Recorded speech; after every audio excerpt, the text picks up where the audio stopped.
ඔයාට මේ වෙලාවේ ජීවිතය ගැන බයක් දැනෙනවද? හිතේ තියෙන හැම දෙයක්ම වැරදිලා වගේ කියලා හිතෙනවද? එහෙම දැනෙන එක වැරදි නෑ. ඒ තමයි හැඟීම. කවුරුත් ජීවිතේ කිසිම වෙලාවක හිතලා වැටෙන්නේ නෑ.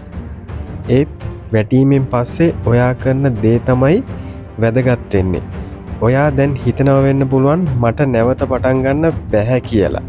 ඒත් ඇත්ත කතාවක් තියෙනවා. ඔයාට පුළුවන් ඒක මෙන්න මේ වගේ පොඩි පියවරකින් ආරම්භ කරන්න. ලොකු දේවල් කරන්න ඕනේ නෑ. මෙන්න මේ වගේ පුංචි දේවල් ටිකක් කරාම හොඳටම ඇති. ඔයාට පුළුවන් කෙනෙකුට කෝල් එකක් ගන්න. නැත්තම් ඔයාට පොඩි ගමනක් යන්න පුළුවන්. හිතේ තියෙන දේ ලියන්න පුළුවන්. මේවා පොඩි දේවල් වගේ පෙනුනත් මේවා තමයි නැවත ගොඩනැගෙන පියවරවල්. මතක තියාගන්න. ඔයා දැන් ඉන්න තැන ඔයාගේ අවසානය නෙමෙයි. ඒක තාවකාලික එකක්. අඳුරු රැයක් තියෙනවා නම් ඊළඟට හිරු උදා වෙනවම තමයි. ඔයාට දැන් හිතෙන්න පුළුවන් ඔයාගේ හීන නැති වෙලා කියලා. ඒත් ඒව නැති වෙලා නෙමෙයි තියෙනවා. ඒව නැවත ඇරඹෙන්නේ ඔයා පටන් ගන්න වෙලාව අනුව කියලා ඔයා දන්නවද?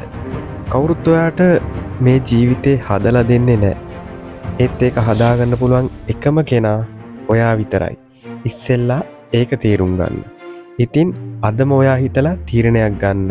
බයෙන් වේදනාවෙන් ජීවත් වෙන එක නවත්තලා අද ඉඳන් ජීවිතේ හදාගන්න උත්සාහ කරන්න.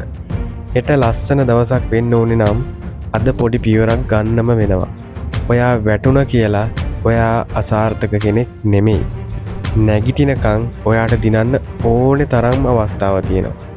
ඉතින් නැවත නැගිටින්න ඔයාට අනිවාර්යෙන් පුළුවන්. Good luck.